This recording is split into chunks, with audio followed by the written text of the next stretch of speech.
I'm going to leave out one of the 7 factors of enlightenment and come to that later, because there are quite a number of you who are asking continuous questions about the jhanas, so I figure I better talk about them, so that those of you who are not only curious but are actually either doing them or approaching them have some assistance there.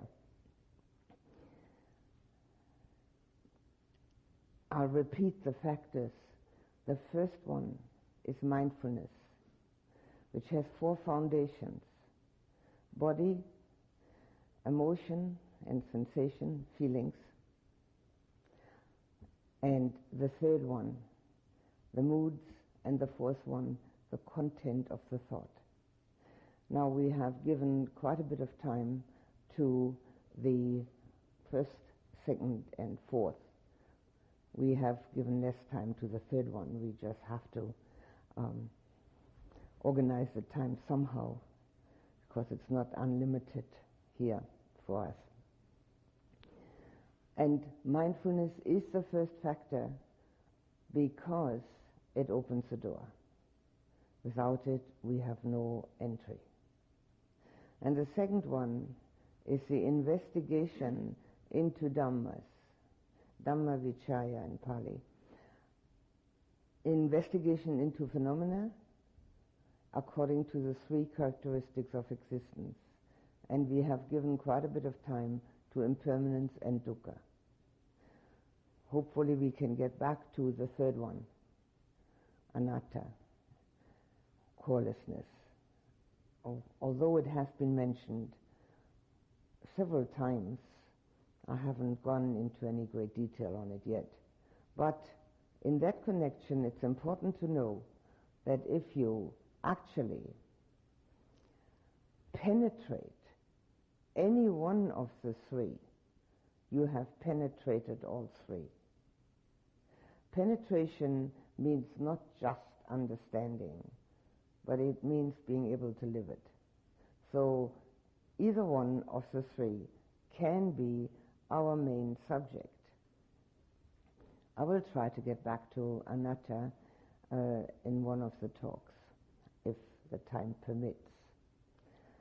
But again, I would like to mention in this connection, as an afterthought, which I haven't said yesterday, that in order to investigate any one of these, either impermanence or dukkha, we have to look at everything that happens and ascertain whether those characteristics hold true for that particular happening.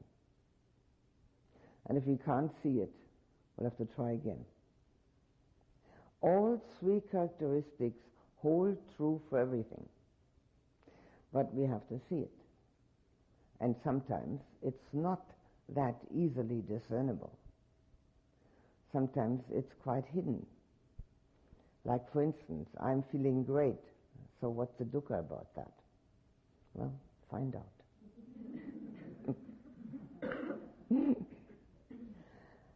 So actually the investigation of Dhammas is something that's done in everyday life, just like mindfulness is done in everyday life, and pertains to whatever, every situation, every happening, everything at all.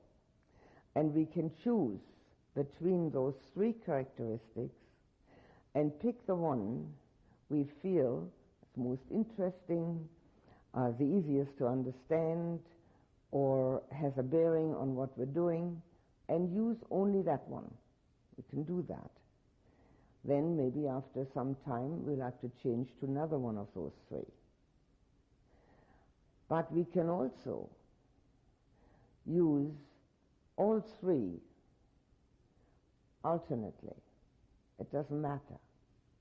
So the easiest to understand is always impermanence. So I'm suggesting that besides trying to be mindful as much as possible outside of meditation, look at impermanence again and again, and just make sure that everything you see, you experience, you know, you come into contact with, really contains that factor. And if it doesn't, inquire. If you can't see that factor of impermanence in something particular, inquire. And then when you do see the factor of impermanence, then inquire, is that satisfactory or not? What does that actually mean for me? Of course, you're welcome to look into dukkha. I'm just suggesting the impermanence one because it seems to be the easiest for most people. You can also inquire into anatta, corelessness, which is more difficult. People with an analytical mind, like somebody wrote on his question, us academic types, very nicely said, I think, usually like anatta. They can get their teeth into it. And they can argue with themselves about it. It makes it more interesting. Perfectly welcome. It doesn't matter what you do. Just one of those. So that's the second factor of the 7 factors of enlightenment. I like to mention also at this time that there are 37 factors of enlightenment taught by the Buddha, of which these 7 are just 7. And for instance, 8 are the Noble Eightfold Path. 4 are the 4 great efforts, which we've talked about, wholesome and unwholesome thinking, and so forth. But in a week's course or 8-day course, we have enough to do with 7 factors of enlightenment. A time will probably just barely be enough. Now the next one, the third one, is virya, which is often translated as energy, but a better translation, which is also used, is willpower. Because energy, especially in English, in German it's not quite so bad, but in English, has so many other connotations which have no bearing on this at all, that misunderstandings are always prone to happen. So, willpower. I'm going to leave that out for the moment and come back to it when there is an opportunity. But what it concerns is your determination to actually do it. That's what it's concerned with. It's getting away from intellectualism. It's getting away from just knowing and going to doing. And the next factor of the 7 factors of enlightenment is called in Pali Piti, P-I-T-I. And that means, several translations of course again, sometimes translated as rapture, but I find that not a totally applicable translation. I think a better one is delight. It's sometimes also translated as interest, which is quite correct, because when something is delightful, one gets interested in it. And if one gets interested in it, one is liable to stick with the meditation. So we are coming to the first meditative absorption. Now, I also want to mention something which has now become of interest, because somebody has asked me for the name of my teacher's book. I've put it on the wall there, and you can get it if you like. And in it, I also mentioned the 10 corruptions of insight. And I'm not going to name them all, but one of them is piti. Now, that has to be understood correctly. If you just read those things, there is no way of actually knowing what it is meant. And unfortunately, the misunderstandings have been vast. There are other corruptions of insight mentioned, which have to do with the jhanas, which also have to do with another of the 37 factors of enlightenment, the 5 spiritual powers. Like, for instance, faith and energy, or willpower, which comes in both, which belong to the 5 spiritual powers and to the 7 factors of enlightenment. So how can the 7 factors of enlightenment contain corruptions of insight, and how can the 37 factors of enlightenment contain corruptions of insight? I'm truly amazed that nobody has ever really looked into that. Just taken it for granted and said, okay, these are corruptions, I won't do it. I can't quite understand that, because any intelligent mind should look and say, what does this mean?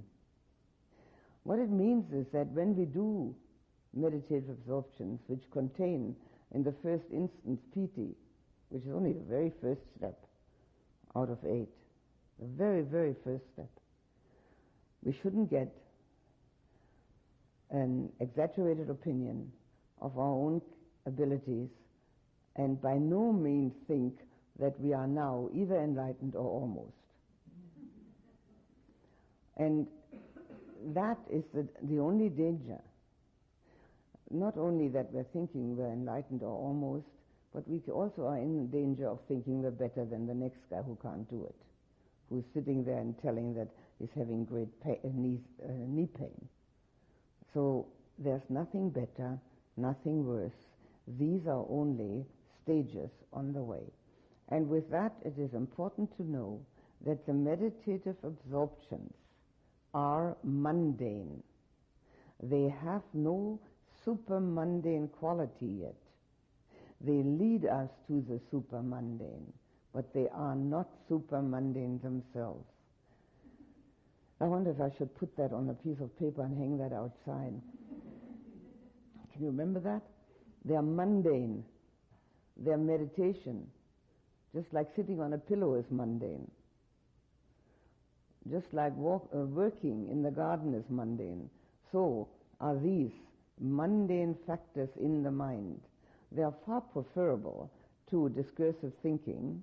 They are far preferable to anger and ill will or passion, but they're still mundane. But they are the bridge between our everyday marketplace mentality, which we all know, to the point of becoming hopefully bored with it one day, and a consciousness which is far removed from that and is elevated and has a totally different horizon. They're the bridge there. And with that we must also remember, and I'm going on about this at length because I know from what I've heard that an enormous amount of opinions and viewpoints are racing around in people's minds from what they've heard and been told about the meditative absorptions. So I'd like to, if I can, clear that up. The Buddha practiced them and taught them. And in Majjhima Nikaya, number 68, he said, this is a pleasure I will allow myself. And if you would like to read it up yourself, it's very, very helpful to have the middle length sayings, the Majjhima Nikaya, which has just recently been brought out new. Again, I think it is important also to know, and there is a question like that, which I've just picked up from us academic types, which is a nice way of describing oneself. We don't read the Buddha's words like we read other books. And this is the great danger, that a person who is very intellectually inclined, and a trap that they fall into. They read it, they understand it immediately, finish with the book, put it on the bookshelf, and have done with it. That's the end of the middle length sayings. That doesn't work. It doesn't work to the extent of that there's practically nothing left. Nothing of that whole endeavor of having read 152 discourses by the Buddha. The way one reads the discourses of the Buddha is by reading either one paragraph or one page. And in this particular book, one page will be plenty. It's printed very small and quite a lot on one page. And having read that, one makes notes in telegram style of what that page contains. Might be 10 words, 5 words, maybe 1 word. Maybe that page only concerned one single thing, telegram style. And then one tries to remember the instructions given on that page. And then one practices them. And one doesn't go to the next page until one has practiced that first page to the extent where it becomes natural. Only then will one have any benefit from reading the discourses. It doesn't even matter whether one has read all 152 of them. That's just one of the Nikayas, one of the collections. There are 5 major collections. It doesn't matter. The Buddha said in one of the verses of the Dhammapada, much better than knowing 1,000 verses is practicing one. So the amount of knowledge is not the criteria.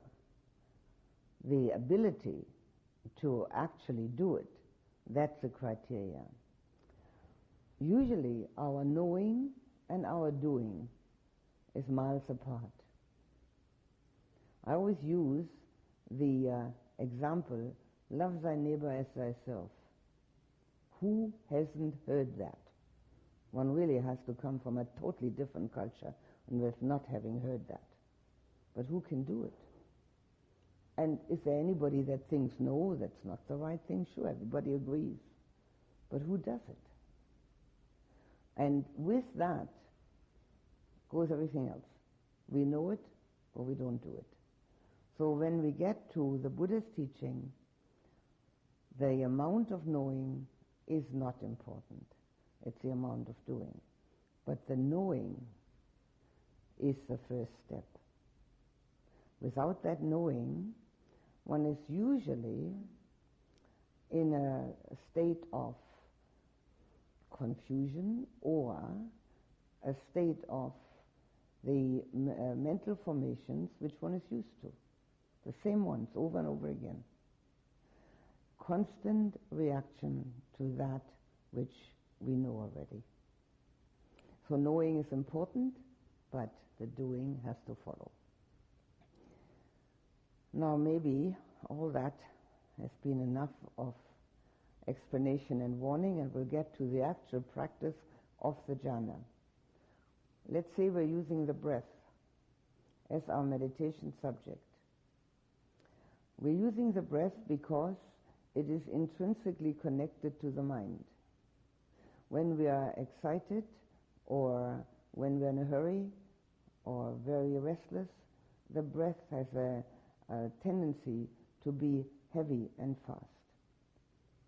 When the mind becomes calm, it becomes finer and finer and slower, and it comes to the point where we can hardly or not at all find it.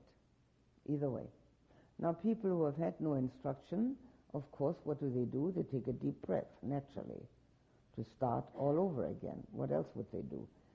First of all, they're afraid that they're going to die because they're not breathing. And secondly, they've got to have something to focus the mind on. So one does, and then keeps going. This is the wrong thing to do.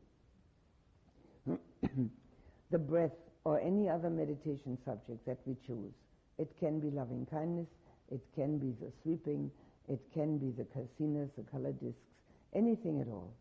These are keys to unlock our inner door. Now a key has to be held in the hand steady enough and long enough to hit the keyhole. Having hit the keyhole, we need to unlock the door and not start fiddling with the key again. But that's what happens. Fiddling with the key, it seems like a totally absurd idea to have to do that till the end of one's life. I personally don't think it's interesting enough to watch one's breath to the end of one's life. And if anybody should keep on meditating, they won't. Quite naturally so. But since they think they should, they keep on going back to it. So having had the key in the keyhole, we unlock the door. Now the door, of course, is only symbolically meant, and usually we don't even know we've got one. People who don't meditate never find out they've got one. It's hidden through our thoughts and reactions. So that doorway is totally invisible. Having stopped reacting and thinking for a period of time by being able to be concentrated on the breath, and the period of time is arbitrary. Sometimes it needs a long time, sometimes just a short period. It can't be said, but a period of time. We then become aware of the fact that we are passing a threshold. Obviously we don't see a door or anything like that, but we can say that we are stepping over a threshold. And stepping over that threshold, we're getting inside of ourselves. In fact, it can have the feeling as if we're stepping inside into the middle of our own body. It's just an idea we get. It has nothing to do with the middle of one's own body, but we usually try to make things that happen somewhat akin to the things we know already. So it can have that feeling. We're going inside. And as we go inside of ourselves, having been concentrated sufficiently, we become aware of an utmost delightful feeling. It's called piti.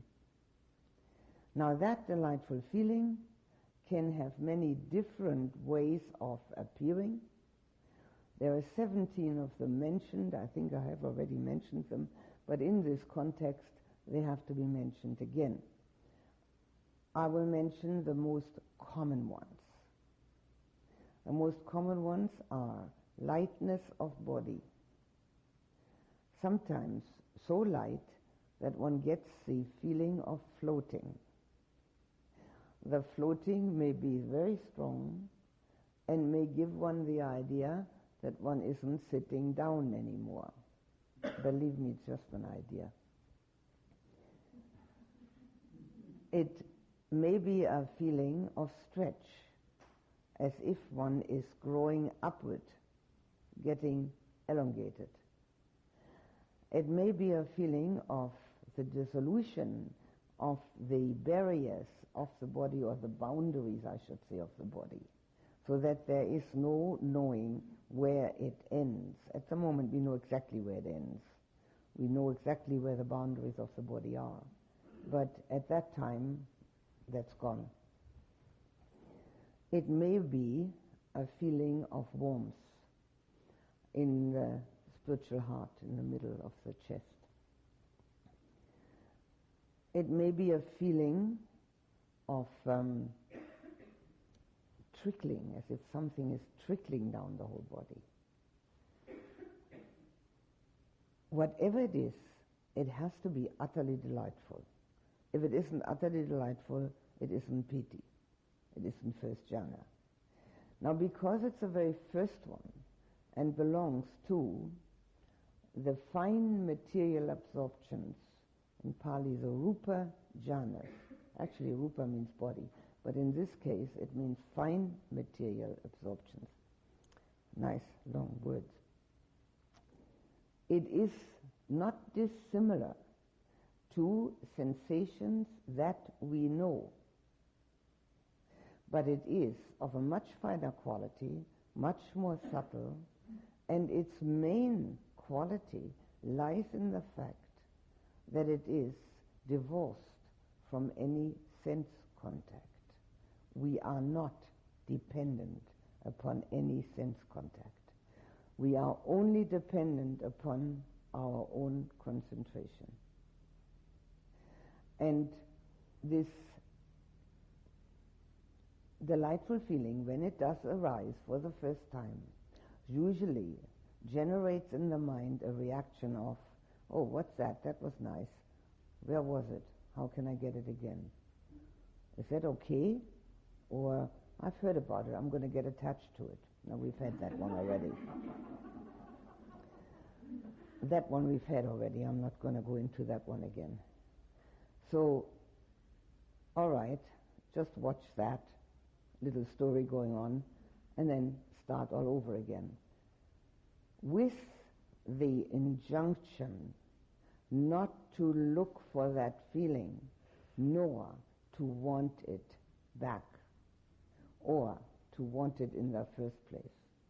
If you want it, you're going to have tension.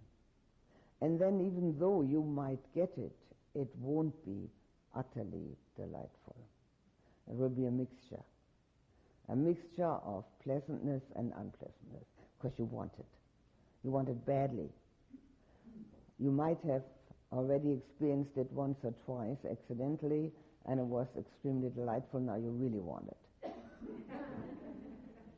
It doesn't work. Leave it totally alone. Be only interested in concentrating. And concentrating is not that difficult if you can. If I've said this before, I'll say it again. Put yourself in the back and the concentration in front. In other words, have nothing else in mind except the meditation subject. That you are having the meditation subject in mind is immaterial. That you want the jhanas is immaterial. That you're sitting on a pillow and that your knees aren't going to stand this for long, that's all immaterial. Just have the meditation subject as the foremost subject of anything. That means that one is giving oneself. I like to compare that to falling in love for the first time. Can you remember? Delightful, isn't it? And totally new, wonderful. And the person that you fall in love with is the most important thing. All you're interested in is that person, and that there is an expression of your love towards that person. That doesn't last is immaterial, has nothing to do with it. It's just if you can remember how you were concerned with something outside other than yourself. Okay, that's the same as meditation. Be totally in love with the meditation. Give yourself to it. If you give yourself to it, anybody can do it. There is absolutely no question, because it's a natural way for the mind to go. It's totally natural, which has been seen over and over again by people who've never heard about the jhanas, have never had any instruction, and have meditated long enough to become concentrated, and there the mind goes. Or only as long, of course, as until they're told to go back to the breath. Then they stop naturally. But it's a natural evolution of the mind. And if we allow ourselves to fall into the meditation, have that as our foremost concern, it doesn't take long, at least to get into the first jhana. Now there are three kinds of concentration which are mentioned, but never by the Buddha. They are mentioned in the Abhidhamma and in commentaries. Khanika, momentary concentration. Upachara samadhi, neighborhood concentration. And apana samadhi, full concentration. The Buddha has nothing else in mind except apana, full concentration. But upachara samadhi is also interesting. Khanika samadhi is totally uninteresting. That's like putting your attention on the breath for a second. I mean, anybody can do that. That's not interesting. Upachara samadhi is. It's neighborhood or access concentration. It's a kind of concentration where you think you're on the breath all the time, but yet there seem to be thoughts floating around in the background, like at the back of the head, like foggy clouds. You can't quite make out what they are, and yet you have the idea you're on the breath.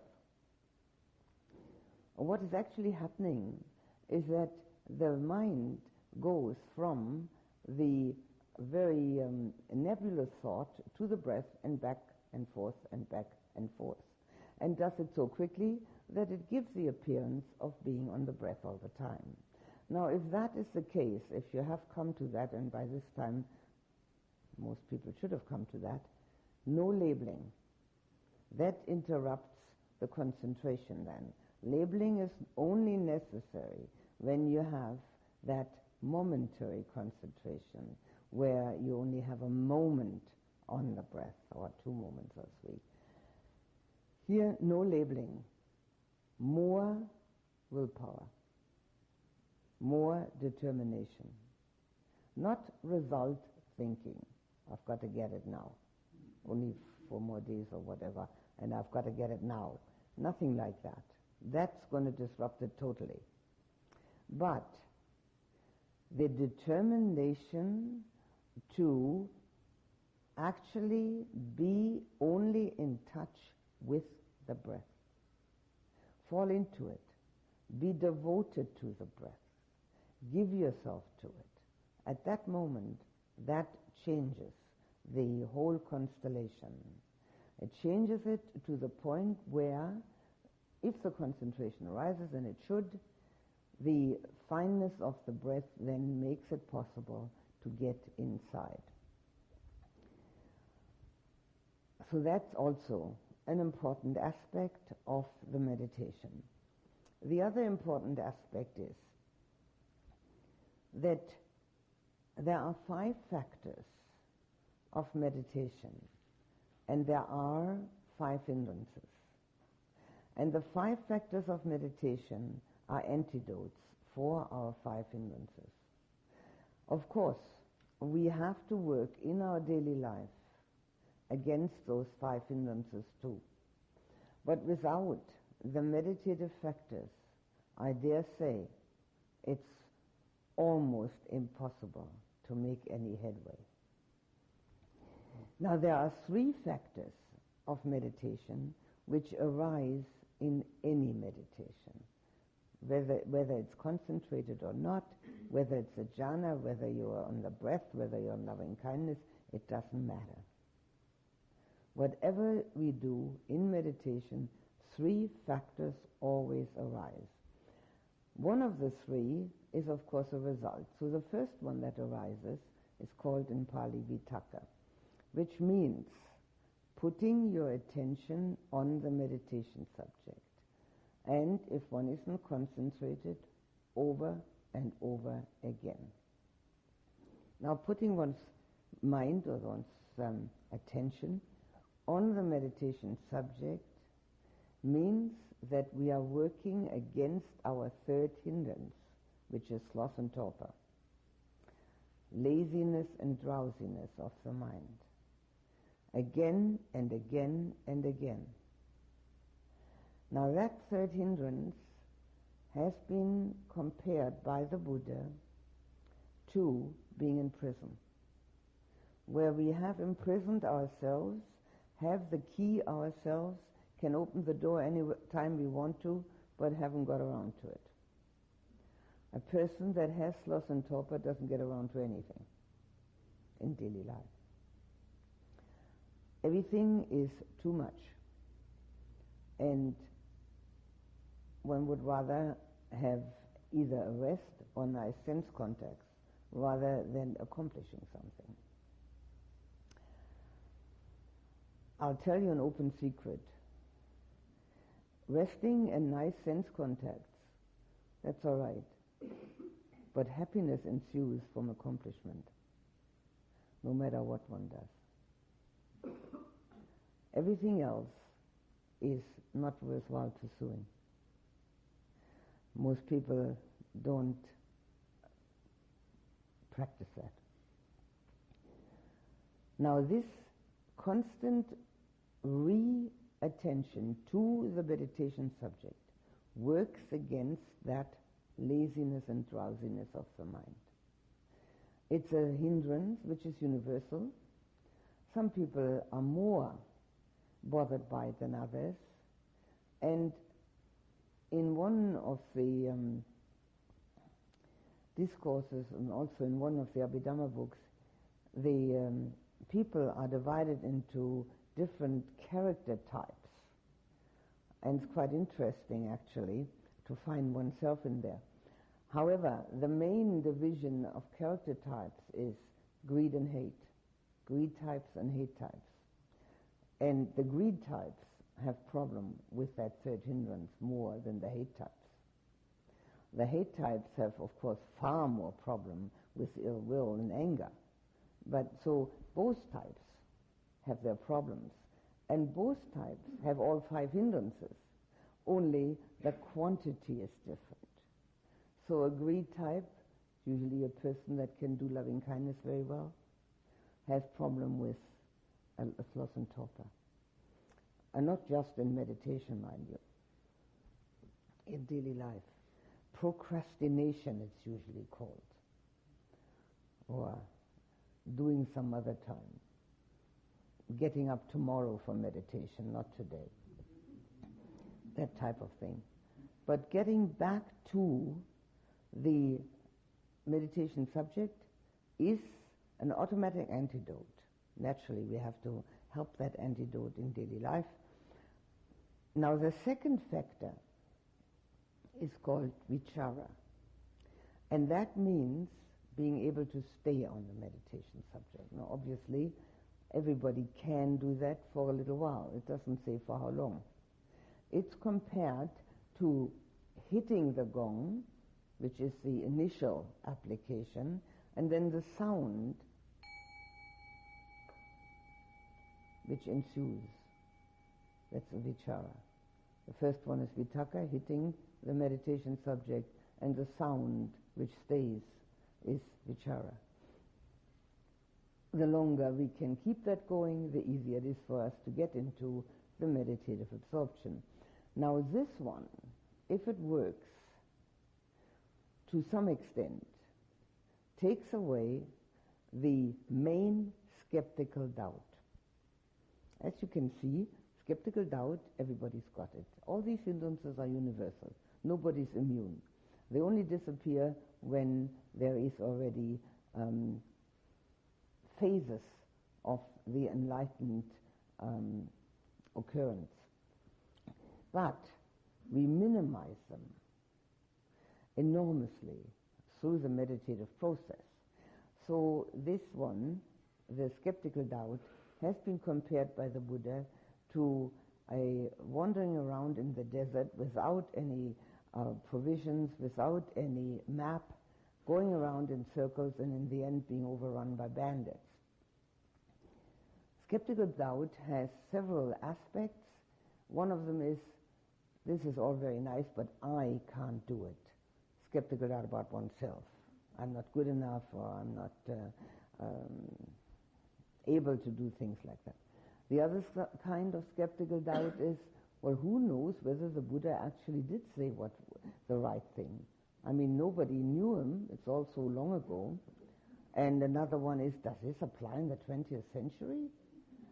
And with all our computers, can that still apply? That's another one. And another one is, well, that may all be very well if one is born a Buddhist, but then in this society, I mean, does that have any application? Dozens of them. In fact, I've read numbers of them, and so well worded that in the first instance you get the idea the person is really right. Until you investigate it more and see, oh my goodness, it's just skeptical doubt, that's all it is. It's a great hindrance. It's an enormous hindrance, because you don't allow yourself to be in love with what you're doing. You see, if you meet a person and you think, that's really wonderful, I really love that person, and then you start doubting, oh, maybe he or she isn't nice enough, good looking enough, young enough, old enough, rich enough, poor enough, whatever. Well, what's with the love then? Not going to work very well, is it? Well, it's the same here. It's a dreadful hindrance. And that's why I keep saying, put yourself in the back, put the meditation in front, be with it, love it, fall into it, and it works. So, the first instance when skeptical doubt is minimized is when the concentration happens to a certain extent. Usually, it needs to happen to at least go to first jhana. And then skeptical doubt, it doesn't totally disappear. It only disappears at the first path moment. But it gets so minimal that it's no longer a real obstacle. So we have this particular aspect of meditation as a result. And then there's a third aspect out of these five, which also happens in all meditations, no matter how unconcentrated they are, and that's one-pointedness. Now, in order to be on the meditation subject, even for a second, you've got to be one-pointed there. The more often, the longer we are one-pointed, the more we sharpen the mind. The more we sharpen the mind, we can see reality. What we all deal with when we don't sharpen the mind is a fantasy that we live in, and a wishful thinking, and a dream. It's almost like Disneyland, I would say. Disneyland is a perfect example of our fantasizing. This is the way it ought to be. Really? Doesn't that get boring? And then, if it really ought to be that way, who's going to make it that way? Other than you go to a place like that and pay the entrance fee. We have all sorts of ideas because we don't see reality sharp enough. So, ekagata, one-pointedness, is the sharpening of the mind, which happens under all circumstances. Now, obviously, the more we do it, the better it works. The more we stay one-pointed, the more we can sharpen the mind. Now, this one-pointedness is the antidote, the automatic antidote against our sensual desire, which is the first of the hindrances. We can't do both at the same time, luckily. We can't be one-pointed and would like to go for lunch. It's just not possible. Either we are one-pointed on the meditation subject, or we're dealing with uncomfortable feelings in the body, or with hunger, or with wishful thinking, I'd rather be at the beach, or whatever. We can do one after the other, but not simultaneously. And because we can't do it simultaneously, we have an automatic antidote. Naturally, all of these antidotes, or all of these endeavors have to be continued in daily life so that we minimize our obstacles, our hindrances. But if we don't have this automatic and natural way of dealing with them through the meditation, it becomes very, very difficult to deal with them in daily life. The more often we become concentrated, the more we purify. 1 second of concentration is 1 second of purification. Purification means that there's no desire and no ill will. Just like this one-pointedness works against sensual desire. Sensual desire has been compared by the Buddha with being in debt. We're in debt to our senses. We're constantly looking for something that will pay off that sensual desire.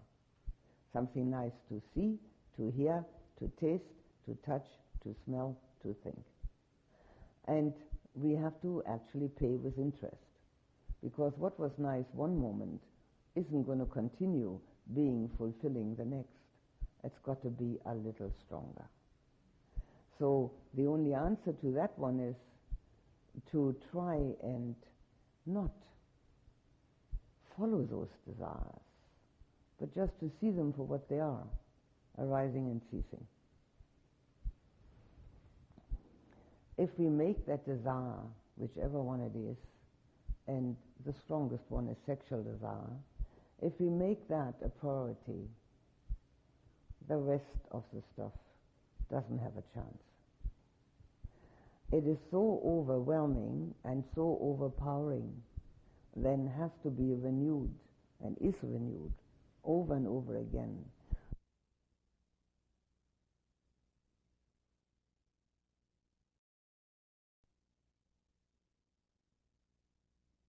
So these three are always present, the concentrated one to a certain extent, and then comes the fourth one, which is piti, which is a result of the other three.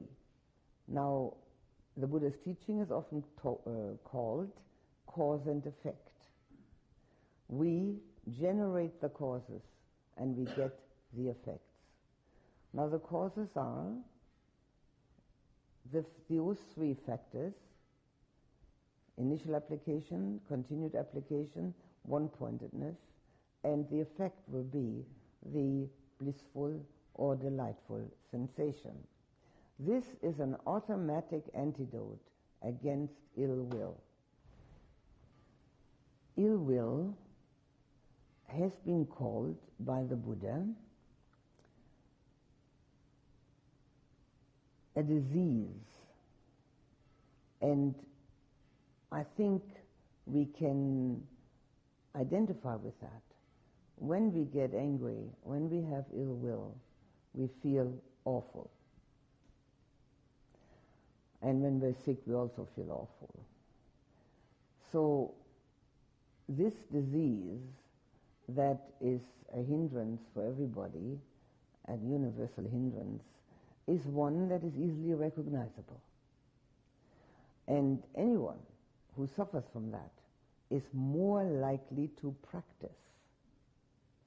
Now, obviously, everybody suffers from it, but some people more than others. So when one suffers from that a little more than from greed, then practice is almost assured, almost. Nothing is quite sure, but almost. Piti is delightful feeling. Obviously, we can't be angry at the same time when we feel delightful. But obviously, the meditation also ends. Either the concentration is finished or the time is finished. We can't sit there all day long like that. Nobody does. But it has a residual effect. The mind knows that it can get back to that when one sits down in meditation again. And because of that, it doesn't feel quite as stung by the unpleasant occurrences that happen to everybody in daily life. The unpleasant occurrences which are our triggers for unpleasant reactions, no matter what they are. We don't get what we want, or we get what we don't want. Happens to everyone, daily. I've asked you to check that out. Please do. If we are able to get back to that concentrated state where piti, delightful feeling, blissful sensation, is the meditation subject, then the mind, although still reacting, and it will continue to react until one step before full enlightenment, but although the mind is still reacting, it is already muted. We feel cushioned against the worst reactions that we have within.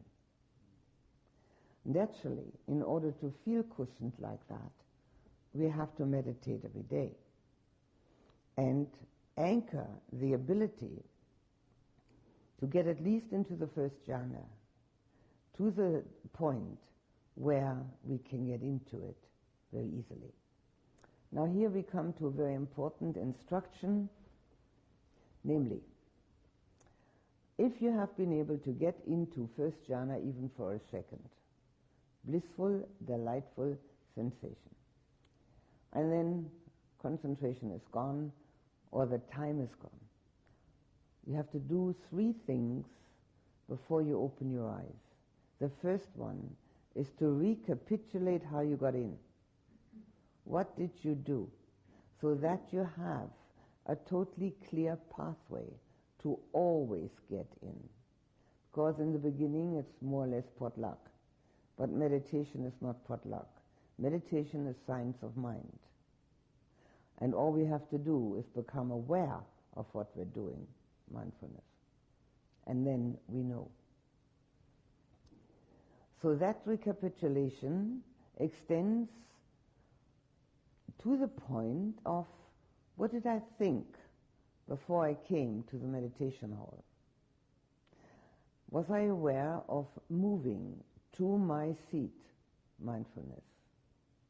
How did I start the meditation? Did I sit differently? Did I sit well? Did I feel comfortable? Did I like them to meditate?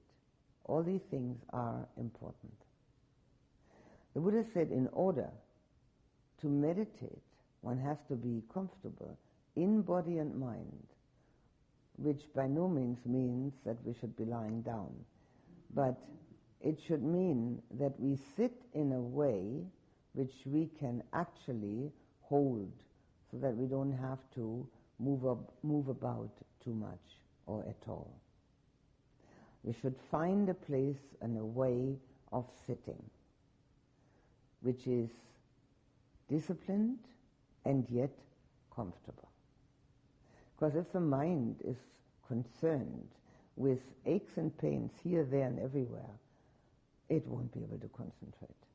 Once we are able to concentrate, we don't feel the aches and pains. But first we've got to be able to concentrate.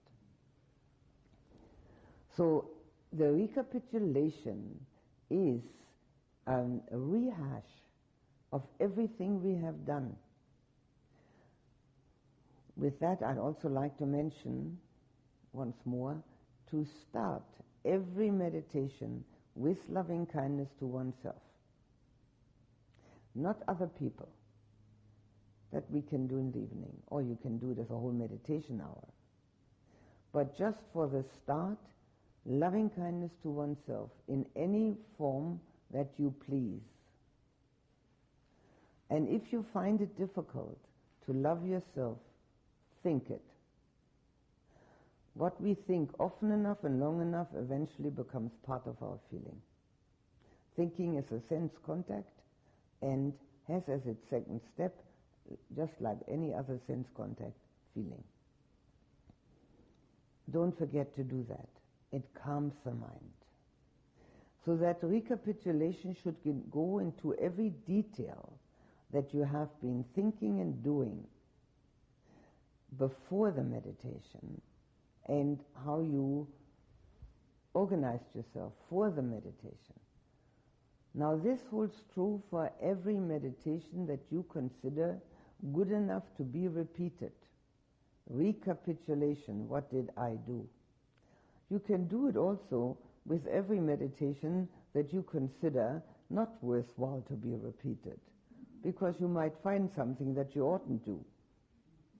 that actually stopped you from meditating. Maybe like getting angry at somebody, or having judgmental thoughts about people that you haven't even talked to yet. It's very common.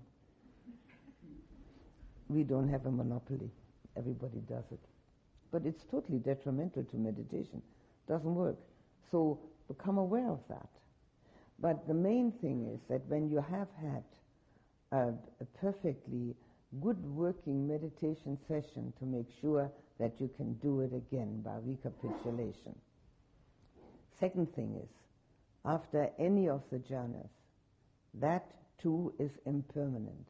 If you've stopped meditating, the delightful feeling is slowly dissipating, so that too is impermanent.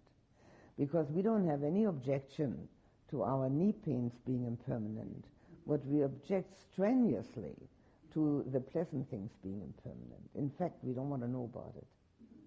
So here it is essential that we know about it. That's why the meditative absorptions are the bridge between our everyday living and elevated consciousness, because they give us automatic insights. But we've got to look. They give us insights which we cannot avoid. In daily life, we can avoid anything. We don't want to know about the pleasant things being impermanent, so we quickly get another one. Here, it was utterly pleasant, but it's gone, has dissolved. And the third thing is, what am I learning? What was happening? Now, obviously, this has to be done after the meditation. But keep your eyes closed long enough so that you can do those 3 steps. Now, what are you learning from the first meditative absorption? That there is a delightful feeling, a delightful sensation, a blissful sensation inside of you that you've been trying to find out there in the world. And it is far more blissful than anything that you've ever experienced on the worldly level.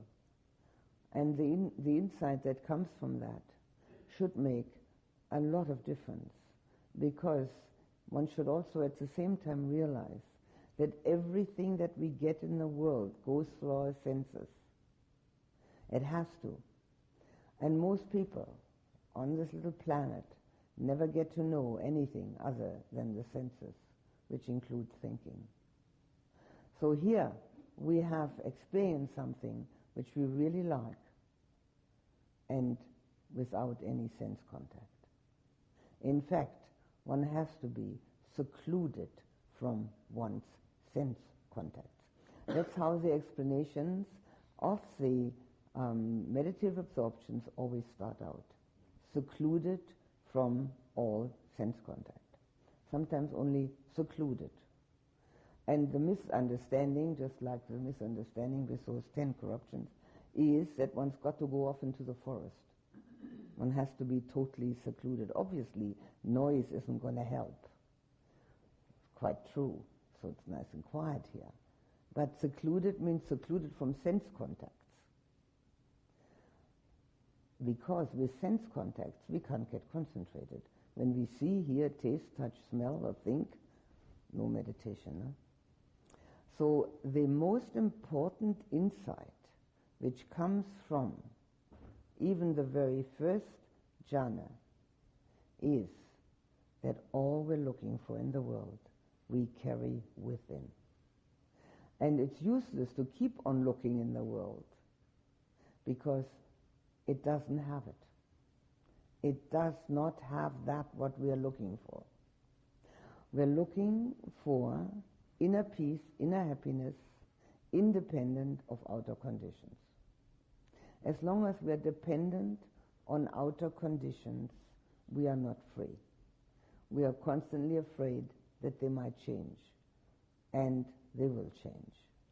They change through death, through a different thinking, they change through all sorts of ways, but they must change. And having the dependency on outer conditions, which must change, and we all know that they must, generates fear. The fear that they will not stay that way, that we can't get what we want, that we get what we don't want. Here, we're only dependent upon our own selves, on our ability and our willingness to concentrate. That's all. Everything else doesn't matter. So that kind of insight changes our search for pleasant sense contacts. Now, it doesn't mean that we can't get any pleasant sense contacts. On the contrary. But what it means is that we don't run after them, that we don't try to get them, that when we have them, we don't try to keep them, and when we have had them, we are not looking for repetition. And not trying to get them, not trying to keep them, not looking for repetition, makes a sense contact much purer than it ever has been, and therefore it is far more delightful than anything we've ever experienced.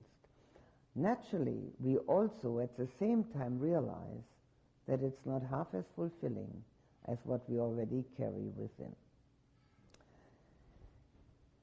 The first instance of getting to the meditative absorptions may be quite powerful.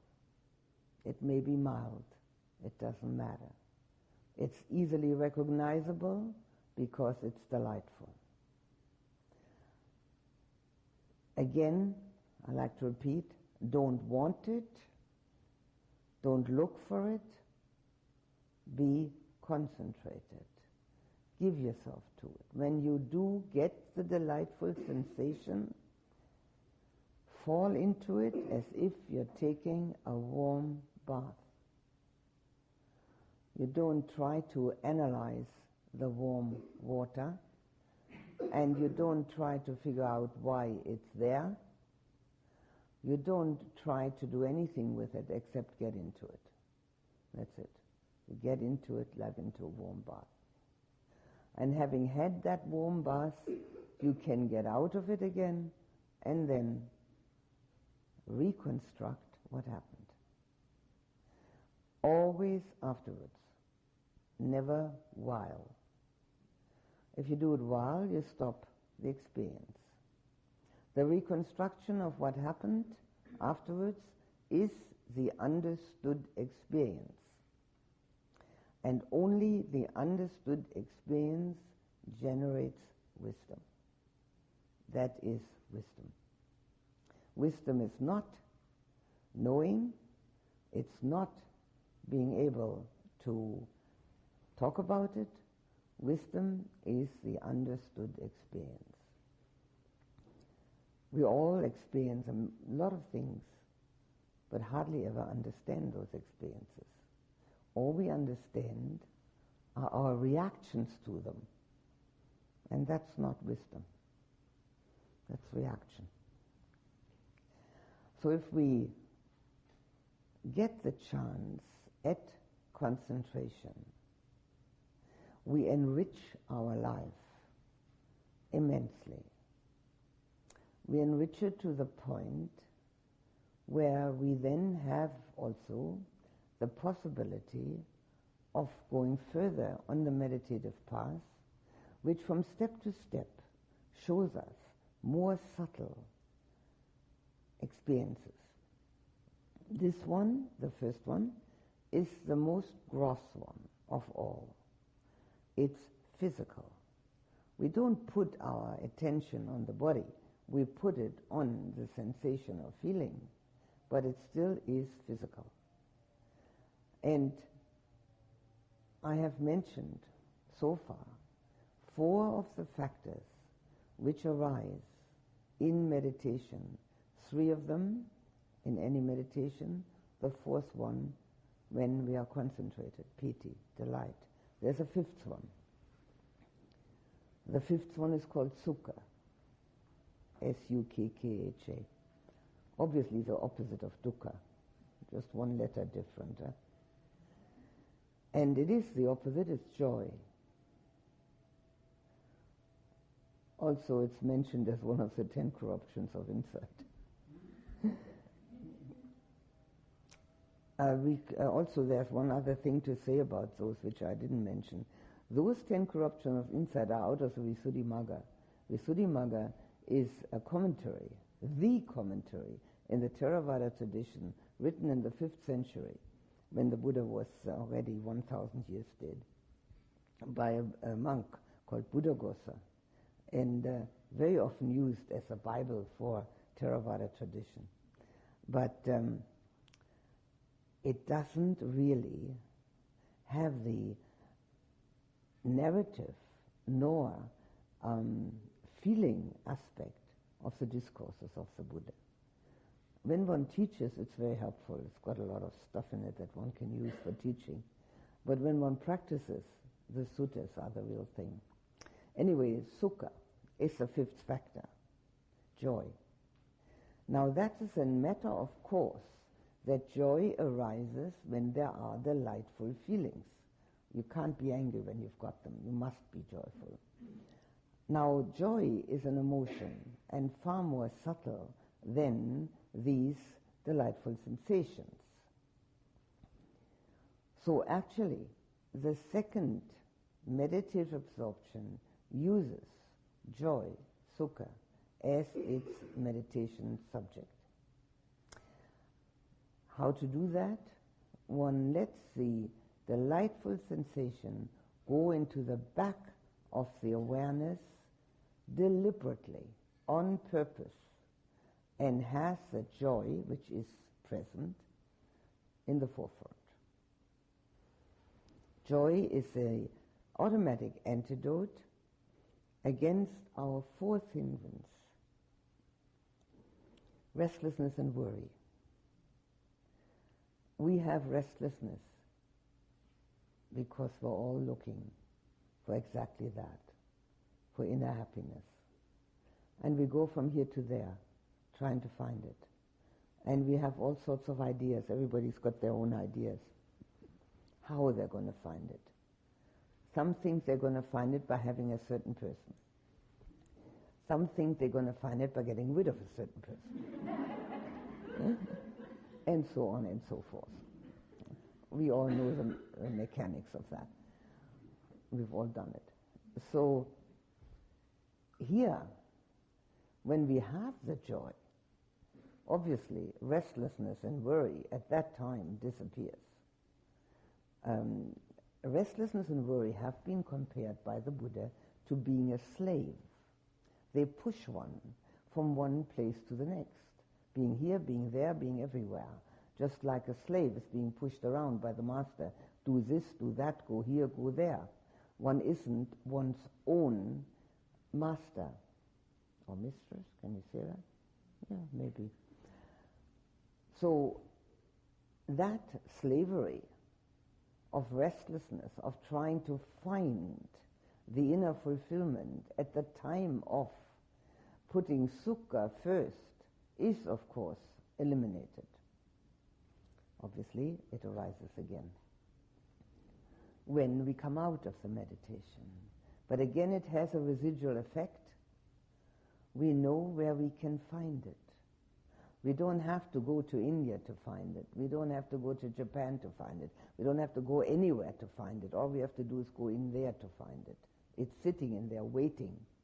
It's all been waiting all our lives and all our lifetimes. It's all been in there always. We just haven't, first of all, made the effort or have known the way in. Most people don't know the way in. So this antidote is a very important one because it's the one that leads one further. Again, if we get to that one, to the second one, the same applies. Recapitulation. That recapitulation is necessary only until we can sit down and get into the first jhana without even half trying. When that happens, you don't need to recapitulate. The mind is already habituated. It can do it habitually. But until then, it is helpful and necessary to recapitulate how one got in, so that one can shorten the time that one has to fiddle around with the key, so that one can get in and open the door as quickly as possible, because one has a light shining on it. It's all clear what to do, so one can actually unlock that door easily. So the more we recapitulate, the easier we get in, until we get in automatically, because we haven't closed the door anymore. We've kept it open, so we just walk in. That's practice. That's all it is. So then, having been able to recapitulate, how did I get there? What did I do? Then that too is impermanent, and what am I learning? And here, essentially, we realize that we don't have inner joy at other times, that we are searching, that we are searching in many different places, with many different sense contacts, and that they cannot provide the kind of joy that we already carry within. Although joy is a word that we know, and also an emotion that we know, and so is the first one, the delightful sensation, is a word we know and is a sensation we know. That's why they're called the fine material absorptions, because they have a connection to our mind and body. The actuality of these states is far more profound than anything we experience through our sense contacts. So as we realize that, it's quite possible that there's a certain craving arising that I'd like to sit like that all the time. In fact, I bought some pens in a little shop in Encinitas, and they had little words written on them. One was love and one was peace, and the third one said, "I wish I were in Samadhi." So I thought it was very nice. I'm taking them home as presents. Yeah, sure, I wish I were in Samadhi, but it's totally unnecessary to wish that. What is important is to do it at certain times when the time is ready for the meditation, and at other times it is necessary to remember the insights which have come from that. And if we remember the insights, we will know immediately, without any doubt, that we don't have to search in the world. Whatever our karma allows, that's what we get. We don't have to go searching. We don't have to do anything. It just happens exactly according to cause and effect. The only thing we can do is initiate more good causes, make good karma. But if we really want to get that, what motivates actually every human being, namely that inner joy, it's there, just waiting for us. And when we do, we generate joy also. It has also, of course, a residual effect. Everything we do has a residual effect. The more often we get angry, the more anger is in us, and people can feel it. The more often we experience the inner joy, the more joy we generate. And as we generate that and it emanates from us, we have a wonderful effect upon our surroundings, upon the people around us. So we are able to give instead of trying to get. And that is the open secret of the spiritual path, being able to give and not trying to get. So when you sit down to meditate, don't try to get. Try to give yourself to it. Let that person that you think you are be totally committed for that time, giving him or herself to the actual situation that you have caused to arise. First 2